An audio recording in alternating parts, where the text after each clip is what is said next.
Welcome dear friends, learning with Rahul YouTube channel में आपका स्वागत है। आज का हमारा टॉपिक है प्राचीन इतिहास में मौर्य वंश के बारे में पढ़ा जाएगा। तो चलिए वीडियो को शुरू किया जाएगा। क्लास को पूरा देखिएगा, क्लास में बने रहिएगा और एक एक पॉइंट पे हम लोग डिस्कस करते हुए आगे बढ़ेंगे। मौर्य साम्राज्य के आने से पहले एक वंश था नंद वंश, और इस नंद वंश का जो अंतिम शासक था वो था घनानंद। नंद वंश का अंतिम शासक कौन था? घनानंद, और कहीं कहीं पे इसे धननंद भी कहा गया है। धननंद भी कहा गया है। तो जिस व्यक्ति ने धननंद की हत्या की, धननंद की क्या हो जा रही है? हत्या हो जा रही है। और हत्या कौन कर रहा है? चंद्रगुप्त मौर्य। चंद्रगुप्त मौर्य ने अपने मंत्री चाणक्य की सहायता से धननंद की यानी घनानंद की हत्या कर दी। और हत्या करने के बाद एक वंश बनाया और उसी वंश का नाम रखा गया दोस्तों मौर्य वंश। वही वंश कौन सा है? मौर्य वंश है। और इस चंद्रगुप्त मौर्य को यूनानी लेखकों ने सैंड्रोकोट्स कहा है। सैंड्रोकोट्स कहा है। कभी कभी पूछ लिया जाता है कि चंद्रगुप्त मौर्य को सैंड्रोकोट्स किसने कहा है, तो आप याद रखिएगा यूनानी लेखकों ने। यूनानी लेखकों ने चंद्रगुप्त मौर्य को क्या कहा है? सैंड्रोकोट्स कहा है। ठीक ना? अब ये जो सैंड्रोकोट्स आए थे, सैंड्रोकोट्स जिसको कहा है यूनानियों ने, देखिए मौर्य साम्राज्य को समझने का जो स्रोत है, कुछ बेसिक स्रोत, जैसे कौटिल्य का अर्थशास्त्र, ठीक, मेगस्थनीज की इंडिका और अशोक के अभिलेख और रुद्रदामन का जूनागढ़ अभिलेख, ये कुछ ऐसी चीजें हैं मिली हैं जिनसे मौर्य साम्राज्य के बारे में जानकारी मिलती है। ठीक, तो यूनानी लेखकों ने सैंड्रोकोट्स की संज्ञा दी और इसी सैंड्रोकोट्स की पहचान चंद्रगुप्त मौर्य के रूप में की जा रही है। सैंड्रोकोट्स की पहचान चंद्रगुप्त मौर्य के रूप में की जा रही है। सर्वप्रथम सर विलियम जोन्स, किसने? सर विलियम जोन्स ने ये जो सैंड्रोकोट्स शब्द है जो यूनानी लेखकों ने कहा, तो सैंड्रोकोट्स की पहचान सर विलियम जोन्स ने चंद्रगुप्त मौर्य के रूप में की है। यानी कि सर विलियम जोन्स ने बताया कि जो सैंड्रोकोट्स जिसको कहा गया है वही चंद्रगुप्त मौर्य है। ठीक, और अगर मौर्य वंश का एक शासक का क्रम देख लिया जाए तो मौर्य वंश में कुल मिलाजुला के ये 9 शासक हुए हैं। कहीं कहीं पे सुसीम को जोड़ लिया जाता है, लेकिन सुसीम का राज्याभिषेक नहीं हुआ था, इस वजह से 9 ही शासक आप माने। तो पहला शासक चंद्रगुप्त मौर्य और इनका समय पीरियड है 322 से 298 ईसा पूर्व। दूसरे शासक है बिंदुसार, तीसरे हैं अशोक। ये मौर्य वंश के सबसे इंपॉर्टेंट शासक रहे हैं और इन्हीं 3 के बारे में ही पढ़ा जाता है। बाकियों के बारे में कोई बहुत विस्तृत जानकारी नहीं है। लास्ट में जब शुंग वंश स्टार्ट होगा तो बृहद्रथ का नाम आ जाता है। ठीक, तो ऊपर के जो 3 हैं चंद्रगुप्त मौर्य, बिंदुसार और अशोक, यही इंपॉर्टेंट शासक है मौर्य वंश के। और मौर्य साम्राज्य सबसे अधिक विस्तृत रूप में इन्हीं के समय काल में रहा है। उसके बाद दशरथ, संप्रति, शालिशुक, देववर्मन, शतधन्व और लास्ट में नाम आता है बृहद्रथ का। तो मौर्य वंश की ये कुछ शासक रहे हैं जो सबसे इंपॉर्टेंट हैं। ठीक ना? चलिए अब हम एक एक पॉइंट को समझेंगे। सबसे पहले हम लोग चंद्रगुप्त मौर्य के बारे में पढ़ेंगे। चंद्रगुप्त मौर्य, और इनका समय काल निर्धारित है 322 ईसा पूर्व से 298 ईसा पूर्व तक। ठीक ना? चलिए अब इसको समझते हैं। देखिए पहली बात तो यह है कि चंद्रगुप्त मौर्य जो है ये मौर्य वंश के संस्थापक है। मौर्य वंश के संस्थापक कौन है? चंद्रगुप्त मौर्य है। और दूसरी चीज ये है कि इनकी जाति के बारे में मतभेद है। ये किस जाति से थे, इनका जन्म कहाँ हुआ था, तो जन्म और जाति में मतभेद है। जन्म और जाति में मतभेद है इनको लेकर के, ये क्लियर नहीं है। लेकिन कुछ मत ऐसे हैं जिनके सपोर्टर ज्यादा है और उसी मत को मान्य मत माना जाता है। ठीक ना? तो जाति और जन्म में पहला जो नंबर आता है, कुछ लोग इनको शूद्र कहते हैं, शूद्र कहा जाता है। कुछ लोगों के द्वारा इनको शूद्र कहा जाता है। कुछ लोगों के द्वारा क्या, कुछ ऐसे ग्रंथ हैं जो शूद्र इनको मानते हैं। जैसे पहला जो ग्रंथ है ब्राह्मण ग्रंथ। ब्राह्मण ग्रंथ जितने भी हैं, ब्राह्मण ग्रंथ में चंद्रगुप्त मौर्य को शूद्र माना जाता है। ठीक ना? और इसी तरह से जो विष्णु पुराण जो लिखा गया है, विष्णु पुराण में तो नहीं, लेकिन जो विष्णु पुराण के टीकाधर हैं श्रीधर, विष्णु पुराण की जो टीका लिखी गई है, विष्णु पुराण की टीका किसने लिखा? श्रीधर ने। तो विष्णु पुराण पे जो टीका लिखी गई है यानी श्रीधर के अनुसार ये शूद्र है। ये इनको क्या मानते हैं? शूद्र मानते हैं। और एक और पॉइंट आप याद रखिएगा, तो एक ढूंढी राज की मुद्रा राक्षस, ढूंढी राज की जो टीका लिखी गई है, किस पर? मुद्रा राक्षस पर टीका लिखी गई है, उसमें भी चंद्रगुप्त मौर्य को शूद्र कहा गया है। तो मैं बात कर रहा हूं कि आखिर कहां कहां पे इनको शूद्र कहा गया है। तो ब्राह्मण ग्रंथ में शूद्र, विष्णु पुराण की टीका में श्रीधर ने इनको शूद्र कहा है, और ढूंढी राज ने जो लिखा मुद्रा राक्षस पर जो टीका लिखी है उसमें इनको शूद्र की संज्ञा दी गई है। चंद्रगुप्त मौर्य को यह बताया गया कि इनकी जाति शूद्र है। ठीक ना? देखिए, जब श्रीधर पाठक की बात आ गई तो श्रीधर पाठक ने कहा कि ये जो चंद्रगुप्त मौर्य हैं, चंद्रगुप्त मौर्य जो है ये धनानंद की यानी घनानंद की जो पत्नी है मुरा, घनानंद की पत्नी जो है मुरा, ये मुरा कौन थी? ये धनानंद की पत्नी। तो धनानंद की पत्नी मुरा से इनको उत्पन्न बताया गया। कहा गया ये जो चंद्रगुप्त मौर्य है, ये श्रीधर कह रहे हैं, जो इन्होंने टीका लिखी है विष्णु पुराण पर, तो श्रीधर कह रहे हैं कि जो चंद्रगुप्त मौर्य हैं वो धनानंद की पत्नी मुरा से उत्पन्न है, और मुरा से उत्पन्न होने की वजह से इनको मौर्य कहा गया। मुरा से उत्पन्न होने की वजह से इनको मौर्य कहा गया, और इस वजह से मुरा शूद्र से बिलोंग करती है, शूद्र जाति की थी, इस वजह से चंद्रगुप्त मौर्य को भी शूद्र इन्होंने माना है। ठीक, इसी तरह से जो ढूंढी राज की बात आती है, तो ढूंढी राज ने क्या बतलाया? ढूंढी राज ने भी यही बात कही। ढूंढी राज ने लिखा, कहा कि ये जो है ये धनानंद की पत्नी से उत्पन्न थे। नाम तो नहीं बताया, धनानंद की पत्नी से उत्पन्न थे। ठीक ना? अब धनानंद की पत्नी से उत्पन्न होने की वजह से चंद्रगुप्त को वृषल कहा गया है। एक नाम दिया गया, चंद्रगुप्त को क्या कहा गया? वृषल कहा गया। और वृषल का अर्थ क्या होता है? शूद्र। वृषल का अर्थ होता है शूद्र, यानी कि इनको बता दिया गया कि चंद्रगुप्त मौर्य शूद्र है। तो यहां पे ब्राह्मण ग्रंथ, विष्णु पुराण की टीका श्रीधर के द्वारा, और मुद्रा राक्षस पर टीका ढूंढी राज के द्वारा, तो इन लोगों के द्वारा बताया गया कि चंद्रगुप्त मौर्य जो है वो शूद्र जाति से बिलोंग करते हैं। लेकिन दूसरा जो है वो पारशिक कहा जाता है। दूसरा क्या है? पारशिक।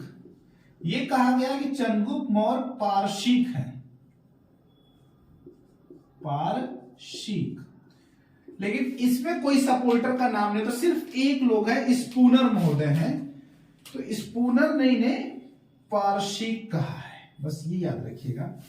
स्पूनर के अनुसार चंद्रगुप्त मौर्य पारसिक थे।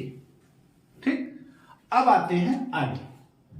अब यहां पे ये डिस्कशन हो गया कि चंद्रगुप्त मौर्य शूद्र नहीं है, पारसिक भी नहीं है, तो आखिरकार चंद्रगुप्त मौर्य किस कैटेगरी से बिलोंग करते हैं। चलिए इसको सही किया जाए आगे। अब आ जाते हैं, चंद्रगुप्त मौर्य को क्षत्रिय कहा गया। ये कहा गया कि चंद्रगुप्त मौर्य क्षत्रिय थे। क्षत्रिय का सपोर्ट कौन कौन करते हैं? तो जितने भी जैन ग्रंथ हैं और बौद्ध ग्रंथ, जैन ग्रंथ और बौद्ध ग्रंथ में इनको क्षत्रिय कहा गया है। तो आप याद रखिएगा, जितने भी जैन ग्रंथ हैं और कौन सा बौद्ध ग्रंथ जो भी हैं, जैन ग्रंथ और बौद्ध ग्रंथ में चंद्रगुप्त मौर्य को क्षत्रिय कहा गया है। ठीक ना। अभी हम लोगों ने देखा कि इनको शूद्र नहीं, शूद्र में कुछ सपोर्टर मिले थे, उनको शूद्र नहीं माना गया। पारसिक में स्पूनन महोदय आए, पारसिक पे भी बात नहीं बनी है। क्षत्रिय का सपोर्ट करते हैं जैन ग्रंथ और बौद्ध ग्रंथ जो है इनको क्षत्रिय मानते हैं। और ये बताया गया कि चंद्रगुप्त मौर्य जो है वो मौर्य वंश से संबंधित है। किस वंश से? मौर्य वंश से संबंधित है। कौन से वंश से? मौर्य वंश से संबंधित है। ठीक ना। और इसकी पुष्टि देखिए, जो भी हम लोग फैक्ट पढ़ेंगे उसका पुष्टिकरण कहां से हो रहा है ये भी आपको बताया जाएगा। ठीक ना। तो मौर्य वंश से संबंधित है, इसकी पुष्टि होती है अशोक का एक अभिलेख है, स्तंभ लेख जिसको कहेंगे, उससे बातें बनती हैं। लौरिया नंदनगढ़ अशोक का एक स्तंभ लेख है, अशोक स्तंभ। कौन सा स्तंभ? लौरिया नंदनगढ़, नाम याद रखिएगा, लौरिया नंदनगढ़। तो अशोक का जो अभिलेख है लौरिया नंदनगढ़, वो जो अभिलेख बना है ना ऐसे, इस अभिलेख के निचले हिस्से में यानी नीचे वाले हिस्से में यहां पे मयूर की आकृति है। किसकी आकृति है? मयूर की आकृति है। कौन से अभिलेख में? जो इनका लौरिया नंदनगढ़ अभिलेख है, उस अभिलेख के नीचे वाले हिस्से में मयूर की आकृति बनी हुई मिली है। ठीक। और मयूर की जो आकृति है वो मौर्य वंश का राज चिन्ह रहा है। कौन से वंश का? मौर्य वंश का राज चिन्ह है। और एक नाम आता है ग्रुनवेडेल। ग्रुनवेडेल महोदय ने ये बताया कि जो ये मयूर की आकृति है ये मौर्य वंश यानी मौर्यों का राज चिन्ह था।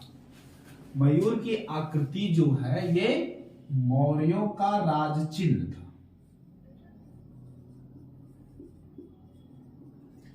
मौर्यों का राज्य चिन्ह रहा है।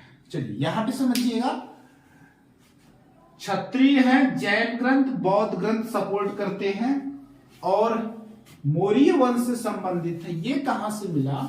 अशोक का जो लौरिया नंदनगढ़ अभिलेख है उसके नीचे वाले हिस्से पे मयूर का, मोर का चिन्ह बना हुआ है। और ग्रुनवेडेल महोदय ये बताते हैं कि जो मोर है वो मौर्यों का राजवंशीय चिन्ह था। तो इसका मतलब कि अशोक जो था और ये चंद्रगुप्त मौर्य जो है ये मौर्य वंश से संबंधित है और मौर्य वंश क्षत्रिय वंश है। तो इस वजह से चंद्रगुप्त मौर्य को क्षत्रिय माना गया और यही मत सर्वमान्य है। सबसे अधिक मानने वाले जो लोग हैं वो यही मानते हैं कि चंद्रगुप्त मौर्य क्षत्रिय हैं, क्षत्रिय वंश से बिलोंग करते। ठीक है। तो अब चंद्रगुप्त मौर्य की जाति और वंश के बारे में जो मतभेद था उसके बारे में आपको बता दिया गया, कौन से लोग कैसे इनको मानते हैं, शूद्र, पारसिक या फिर क्षत्रिय। तो तो लास्ट में ये निकल के आया कि चंद्रगुप्त मौर्य क्षत्रिय वंश से संबंधित हैं, क्षत्रिय इनको माना गया, इनकी जाति वर्ग जो है वो क्षत्रिय रहा है। ठीक ना। ठीक। अब हम लोग समझते हैं कि चंद्रगुप्त मौर्य का जो तिथि का निर्धारण है वो कैसे होता है। ठीक ना। चंद्रगुप्त मौर्य की जो तिथि दी गई है निर्धारण, जो हम बातें कर रहे हैं 322 ईसा पूर्व का जो समय काल है, ये बताया जा रहा है कि चंद्रगुप्त मौर्य का शासन जो है वो 322 ईसा पूर्व से शुरू हो रहा है। ठीक ना। कहीं कहीं पे इनका शासन काल आपको 323 भी मिलेगा, लेकिन घबराने की कोई बात नहीं है। देखिए कैसे समझते हैं, 322 कैसे निष्कर्ष निकाला गया है। 323 ईसा पूर्व में सिकंदर की मृत्यु हो जाती है। 323 ईसा पूर्व में किसकी मृत्यु होती है? सिकंदर की मृत्यु हो जाती है। यहां पे समझिएगा, सिकंदर की मृत्यु हो गई। ठीक ना। और कहां पे हुई सिकंदर की मृत्यु? बेबीलोन में। 323 ईसा पूर्व में सिकंदर की मृत्यु हो गई बेबीलोन में। और उसकी मृत्यु के बाद जो सिकंदर के सेनापति हैं, जितने भी सेनापति थे, जो विजित क्षेत्र थे सिकंदर के, उस पर इनके सेनापतियों में एक संधि होती है। कब होती है? 323 ईसा पूर्व में सिकंदर के जो सेनापति हैं, यानी सिकंदर की मृत्यु के बाद इनके सेनापतियों के बीच में एक संधि होती है, और उस संधि को कहा गया बेबीलोन की संधि। बेबीलोन की संधि।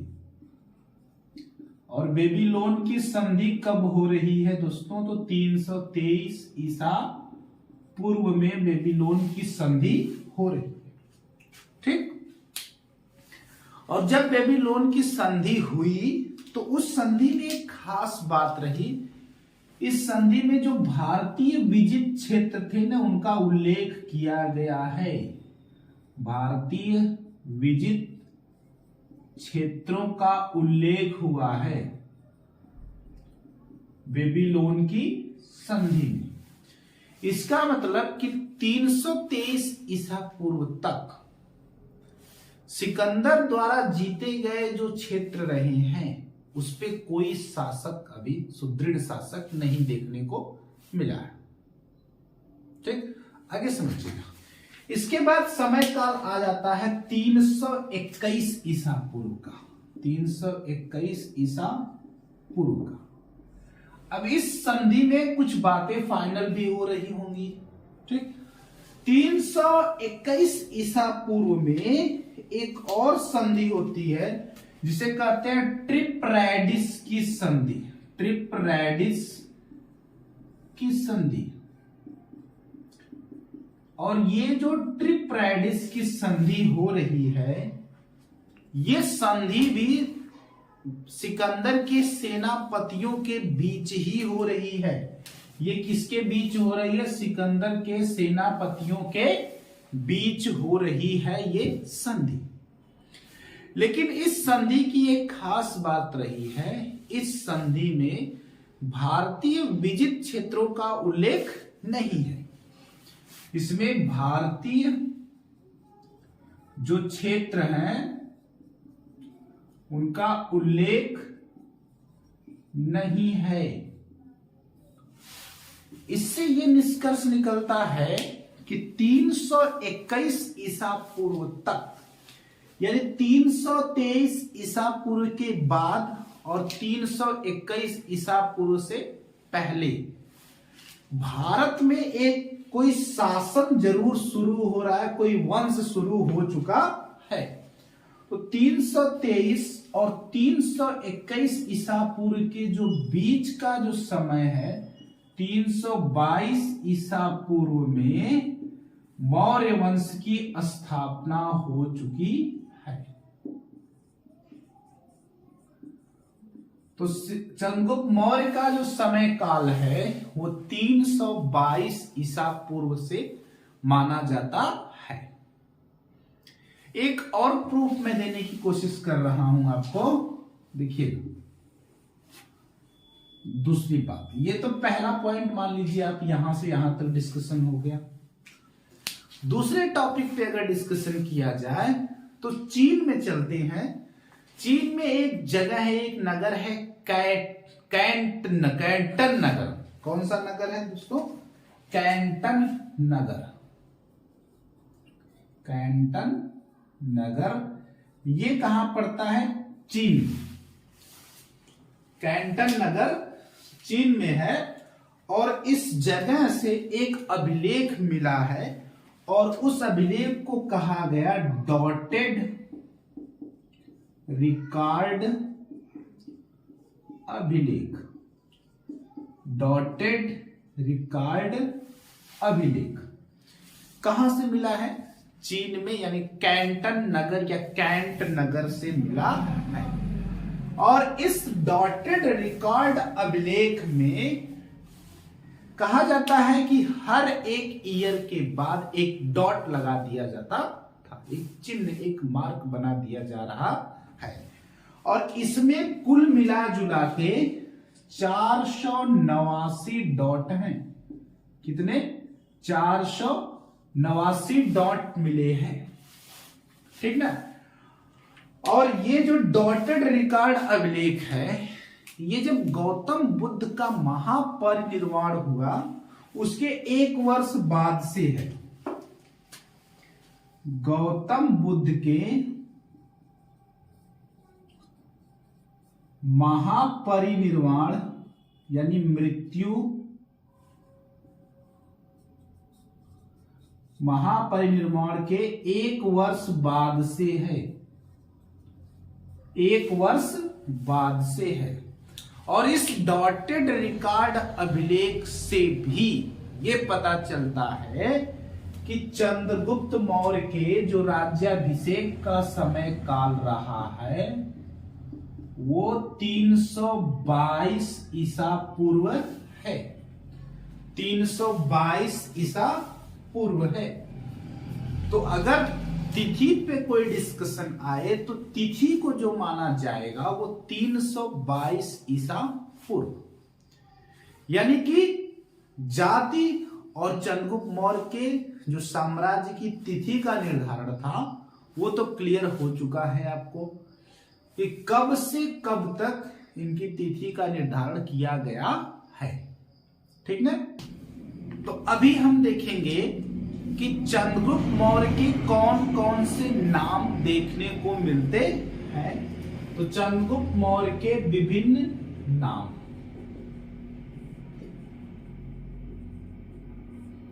चंद्रगुप्त मौर्य के विभिन्न नाम क्या क्या हैं, ठीक ना। चलिए, तो पहली बात ये कि चंद्रगुप्त मौर्य को सैंड्रोकोट्स कहा गया है, ये आपको बता दिया गया है। पहला नाम इनका जो आता है वो सैंड्रोकोट्स कहा गया है। दूसरा नाम जो आता है वो कहा गया है एंड्रोकोट्स। कुछ अलग नहीं है, थोड़ा थोड़ा अलग है। एंड्रोकोट्स कहा गया है। और जो तीसरा नाम इनका आता है वो सैंड्रोकोप्स कहा गया, बस थोड़ा सा चेंजिंग है। सैंड्रोकोप्स कहा गया है। तो आपको पता है कि इनको सैंड्रोकोट्स किसने कहा है, एंड्रोकोट्स किसने कहा है और सैंड्रोकोप्स किसने कहा है, ठीक ना। तो आपको बताया गया कि सैंड्रोकोट्स यूनानियों ने कहा है। यूनानियों ने इनको सैंड्रोकोट्स की संज्ञा दी है, ठीक ना। यूनानियों में जैसे स्ट्रैबो जस्टिन,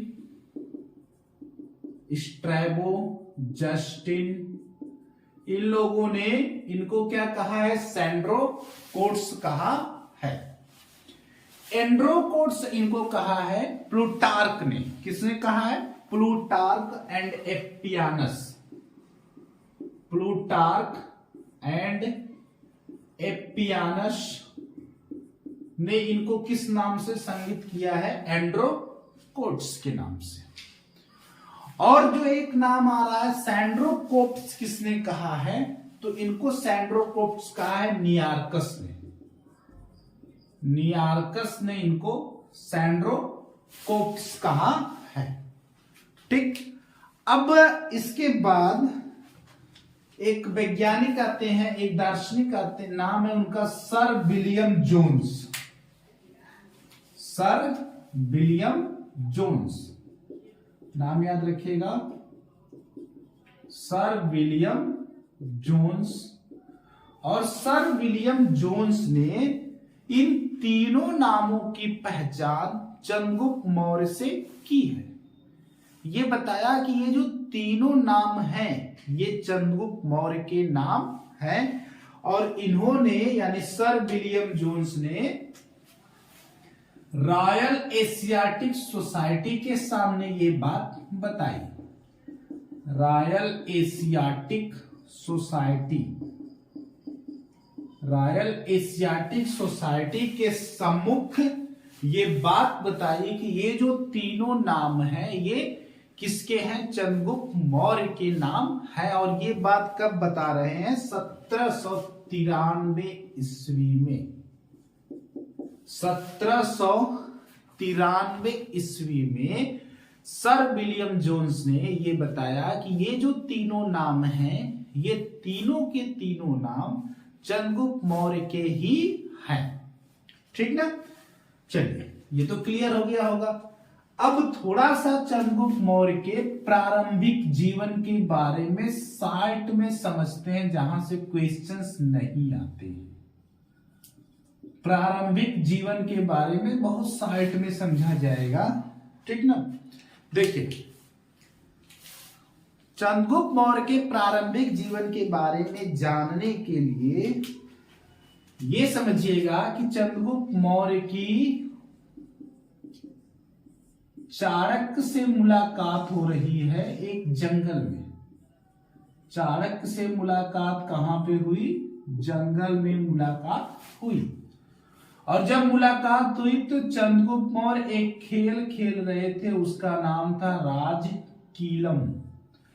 राजकीलम मतलब एक बच्चा राजा का अभिनय कर रहा था और कुछ बच्चे उसकी प्रजा तथा सेवक बने हुए थे। तो ये राजकीलम खेल है। तो राजकीलम खेल खेलते हुए चाणक्य ने चंद्रगुप्त मौर्य को देखा, और जब देखा तो काफी प्रभावित हुआ चाणक्य इनसे। चाणक्य जो है वो बहुत प्रभावित हुए, और उसके बाद क्या किया कि इनको चंद्रगुप्त मौर्य को खरीद लिया। चंद्रगुप्त मौर्य को खरीदा, कितने में? 1000 पर्ण में खरीद लिया। 1000 कारसा पर्ण उस समय की मुद्रा रही होगी। 1000 कारसा पर्ण में इनको खरीद लिया। ठीक ना? खरीदने के बाद चाणक्य जो है वो चंद्रगुप्त मौर्य को लेके गए तक्षशिला। कहां पे लेके गए? तक्षशिला। और तक्षशिला में इनकी शिक्षा दीक्षा कराई। लगभग 7 से 8 वर्षों तक इनको प्रशिक्षित किया। किसको? चंद्रगुप्त मौर्य को। कौन प्रशिक्षित कर रहे हैं? चाणक्य प्रशिक्षित कर रहे हैं। अब इसके बाद आगे का कार्यक्रम कैसे शुरू होता है ये देखिएगा। अब जब प्रशिक्षण हो गया तो अब आ जाते हैं चंद्रगुप्त मौर्य की जो उपलब्धियां हैं उनके बारे में पढ़ेंगे। चंद्रगुप्त मौर्य की उपलब्धियां क्या है? तो जब चंद्रगुप्त मौर्य की शिक्षा दीक्षा पूरा हो गई तो चाणक्य ने मगध पर चढ़ाई करवा दी, यानी आक्रमण करवा दिया। जब मगध पर आक्रमण हुआ तो मगध भाई विशाल साम्राज्य था घनानंद का। तो चाणक्य हो गए पराजित, यानी कि चंद्रगुप्त मौर्य हो गए पराजित। और जब चंद्रगुप्त मौर्य पराजित हो गए तो अब यहां पे दो कहानियां मिलती हैं, पहली कहानी, दूसरी कहानी। एक कहानी बौद्ध धर्म के ग्रंथ में मिलती है और एक कहानी जैन ग्रंथ में मिलती है। तो बौद्ध ग्रंथ जो कहानी कहता है वो क्या है, बौद्ध ग्रंथ में एक कहानी मिल रही है और एक कहानी जैन ग्रंथ में मिल रही है। और कौन से ग्रंथ में मिल रही है? बौद्ध ग्रंथ में नाम है महाबोधि वंश, महाबोधि वंश, महाबोधि वंश। और जैन ग्रंथ में जो कहानी मिल रही वो मिल रही है परिशिष्ट पर्वन, परिशिष्ट पर्वन में कहानी मिल रही है। थोड़ा सा कहानी समझिएगा। महाबोधि वंश में एक कहानी है कि एक बच्चा चपाती खा रहा था तो वो बीच वाले हिस्से से तोड़कर खाना शुरू किया। तो उसकी मां ने उसे डांटते हुए कहा कि जब तू बीच से खाएगा तो तुम्हारा हाथ जल जाएगा और तुम भी वही गलती कर रहे हो जो चंद्रगुप्त मौर्य ने की थी। ठीक कहानी सेम है। जैन ग्रंथ में चपाती यानी रोटी नहीं बल्कि खीर की बात है। एक बच्चा खीर खाता है तो बीच से उठाकर खाना प्रारंभ करता है। तो फिर से उसकी मां ने उसको डांटा कि पहले ही बीच पे नहीं जाना है, किनारे किनारे से उसको खाना शुरू करिए। यानी कि जो गलती चंद्रगुप्त मौर्य किए हैं वही गलती तुम लोग भी कर रहे हो।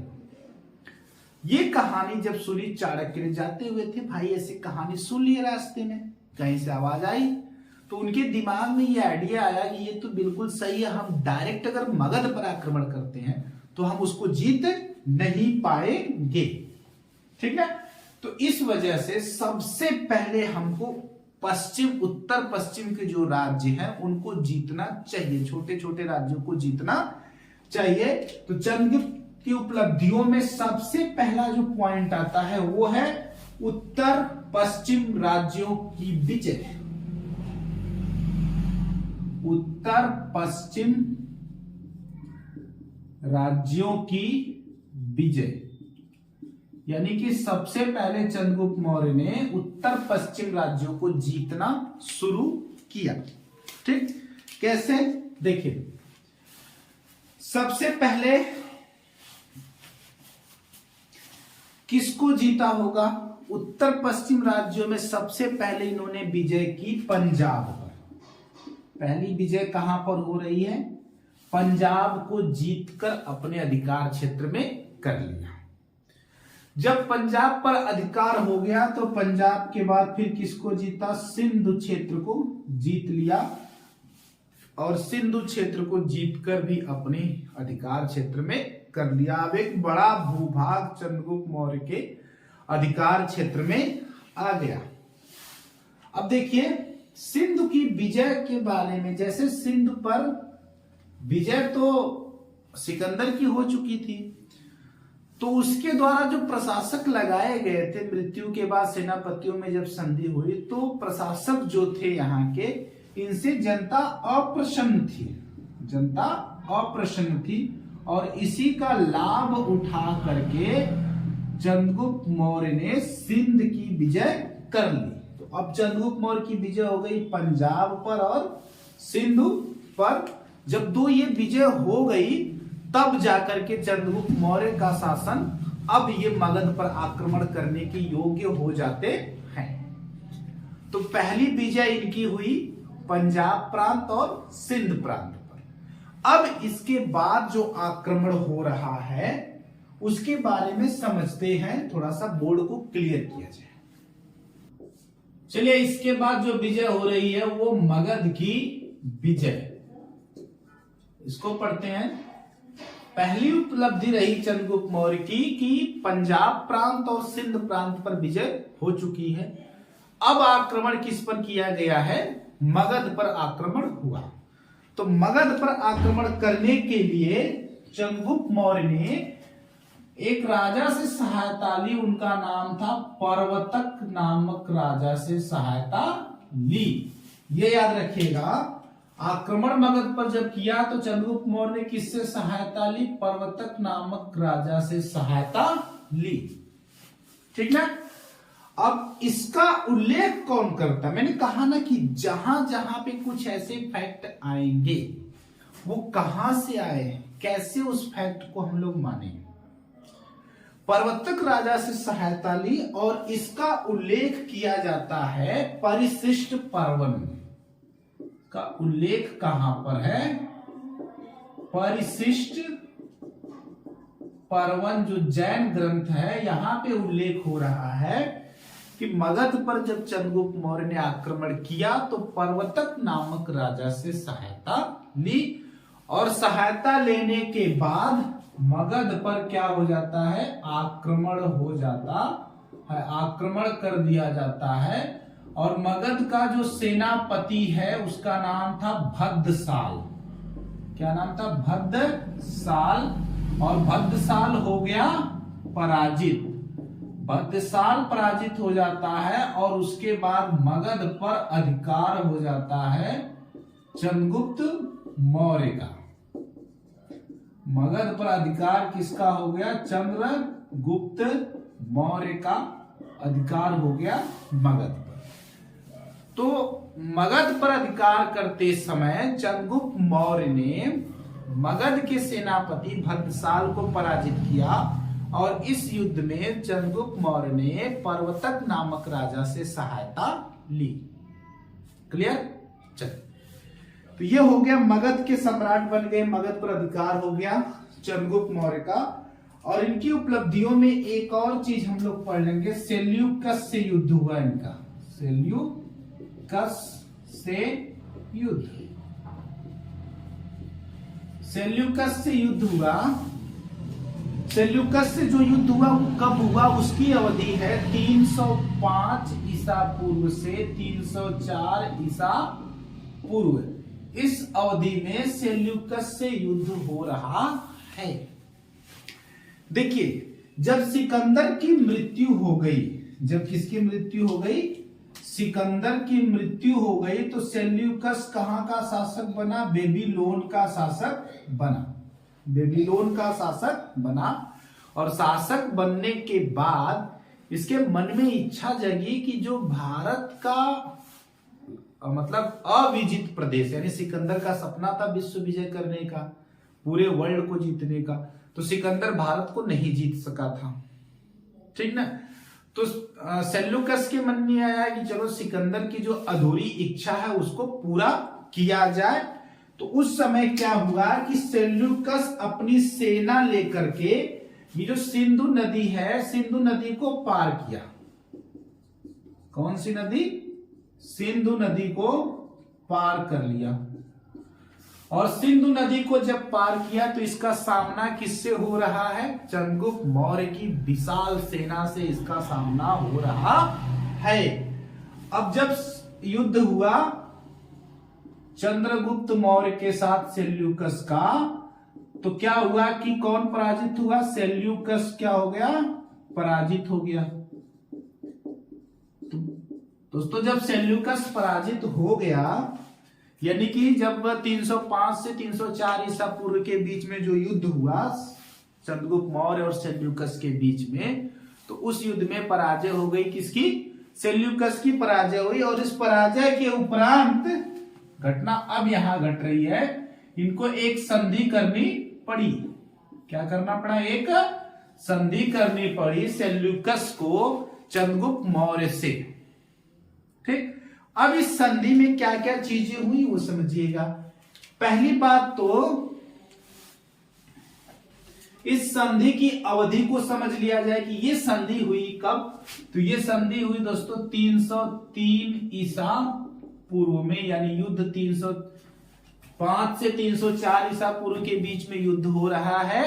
और 303 ईसा पूर्व में इनकी बीच में एक संधि हो जाती है क्योंकि सेल्यूकस पराजित हो चुका था। अब इस संधि की कुछ खास बातें ये रही कि सेल्यूकस ने अपनी बेटी का विवाह, सेल्यूकस की जो बेटी है, सेल्यूकस की बेटी का नाम था हेलेना, राजकुमारी हेलेना का विवाह जो है वो चंद्रगुप्त मौर्य से करना पड़ा।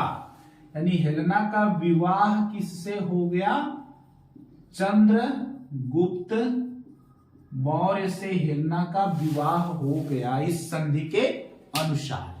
ठीक ना, पहली बात। दूसरी बात, अभी बने रहिएगा। दूसरी बात क्या है कि ये जो विवाह हुआ, पहले तो ये वैवाहिक संबंध जो बन गया, जो वैवाहिक संबंध बना, इसके बारे में एक बड़ी इंटरेस्टिंग बात है कि इस वैवाहिक संबंध का उल्लेख केवल एप्पियानस करता है। वैवाहिक संबंध का उल्लेख केवल और केवल एप्पियानस कर रहा है, और कहीं पर भी आपको वैवाहिक संबंध का उल्लेख नहीं मिलेगा। वैवाहिक संबंध का उल्लेख कौन कर रहा है? एप्पियानस कर रहा है कि ये जो सेल्यूकस है, सेल्यूकस की जो पुत्री है हेलेना, हेलेना का विवाह चंद्रगुप्त मौर्य से हो गया, और इस विवाह में सेल्यूकस ने इनको 4 प्रांत दिए। 4 प्रांत दिए। दहेज ही समझ लीजिए कि दहेज में 4 प्रांत दिए, दहेज नहीं कहा जा सकता, संधि की बातें हैं। 4 प्रांत कौन कौन से दिए, नाम समझिएगा। पहला प्रांत है हेरात, पहला प्रांत हेरात। दूसरा प्रांत है आपका कंधार, और तीसरा प्रांत जो चंद्रगुप्त मौर्य को मिला विवाह करने के बाद, कुछ तो कुछ मिलेगा, संधि हो रही है तो मिलेगा ना।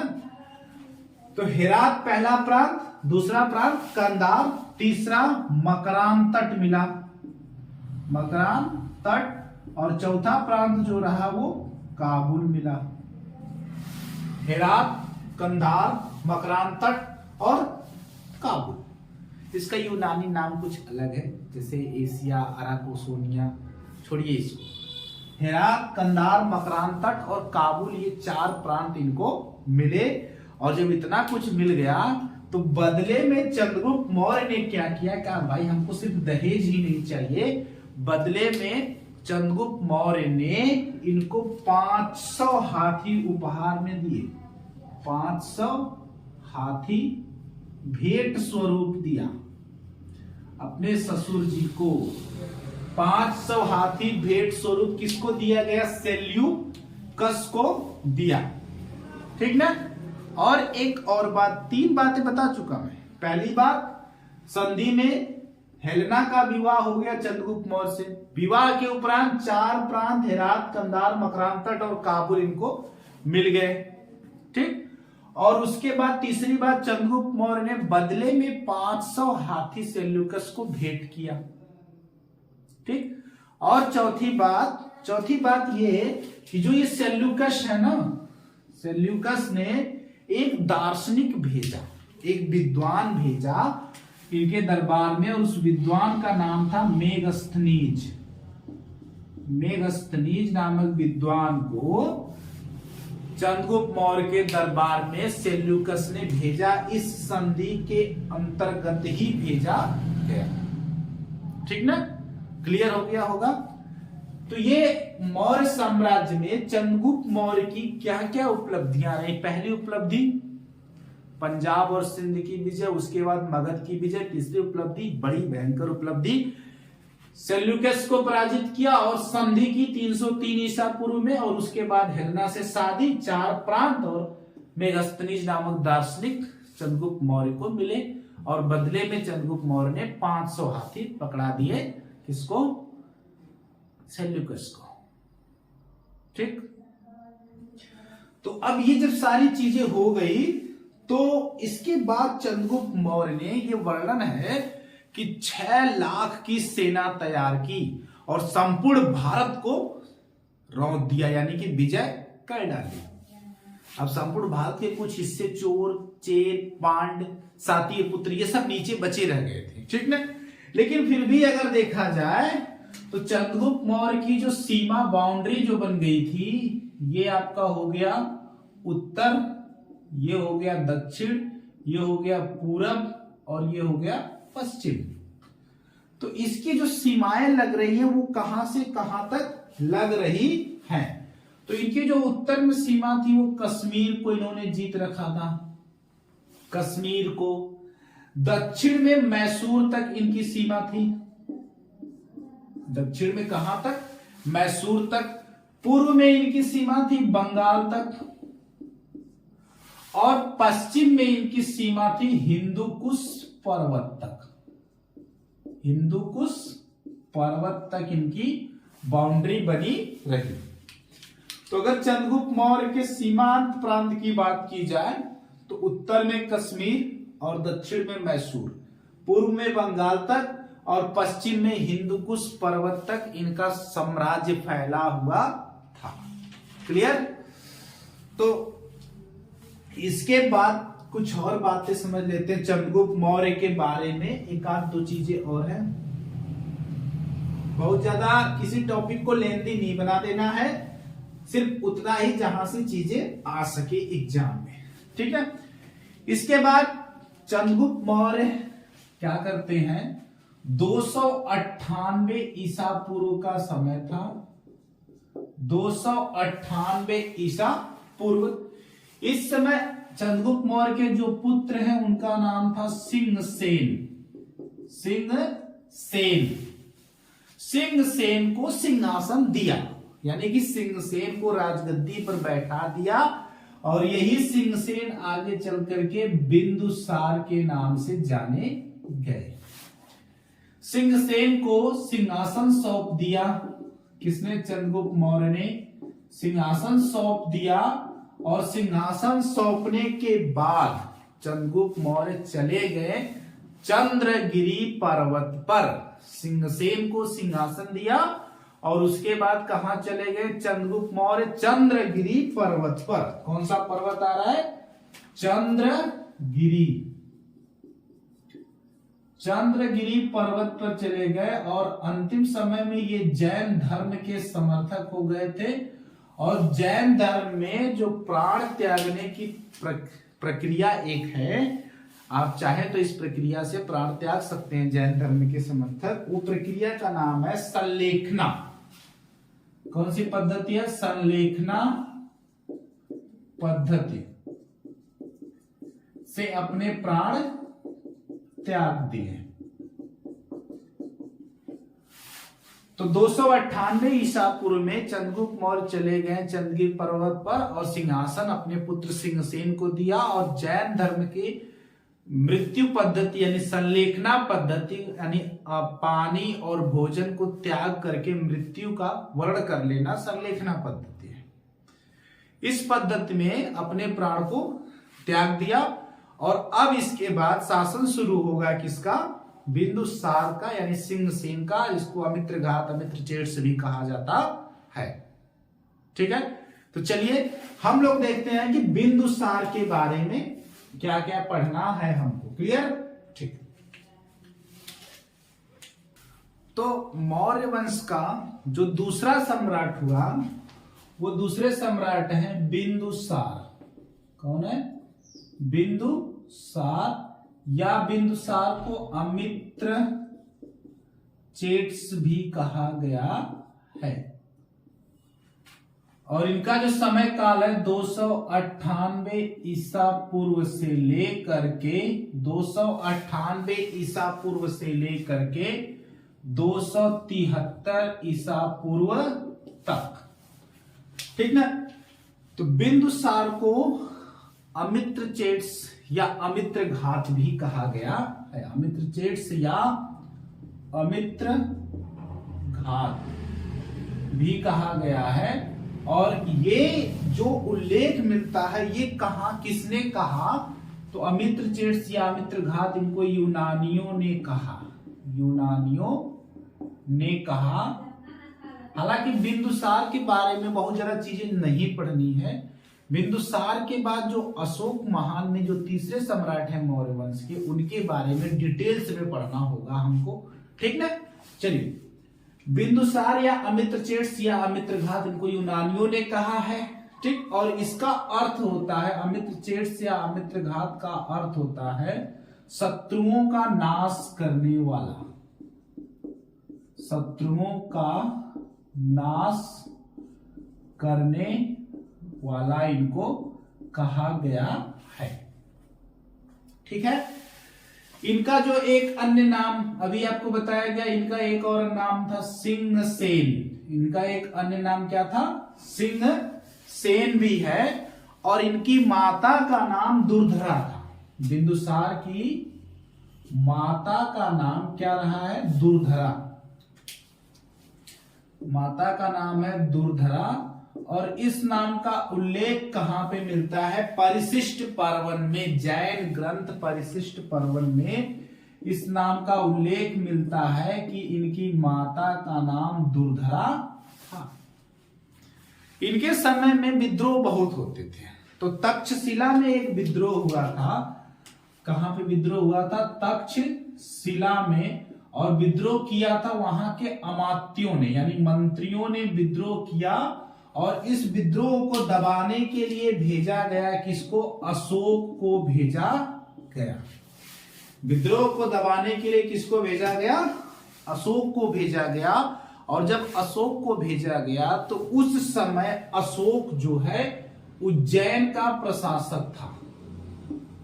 उज्जैन का प्रशासक था अशोक। जब अशोक को भेजा गया तक्षशिला कि जो विद्रोह हो रहा है अमात्यों का, उस विद्रोह को दबाने के लिए उज्जैन के प्रशासक रहे अशोक को भेजा गया। और अशोक ने सफलतापूर्वक इस विद्रोह का दमन भी किया था।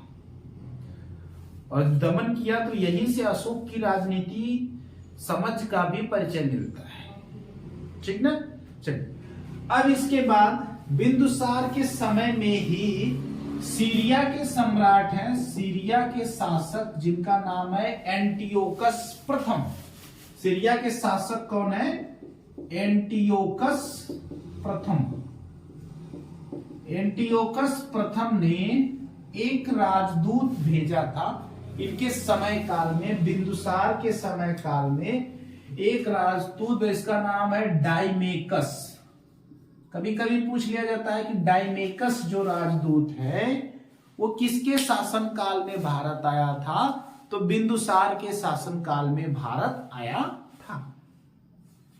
ठीक ना?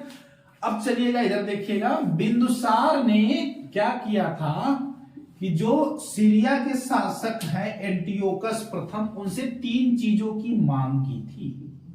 कितनी चीजों की? 3 चीजों की मांग की, यानी 3 वस्तुएं भेजने के लिए कहा गया था एंटियोकस प्रथम को, यानी सीरिया के जो शासक हैं उनको। वो 3 वस्तुएं कौन कौन सी थी? पहली वस्तु है अंगूरी मदिरा।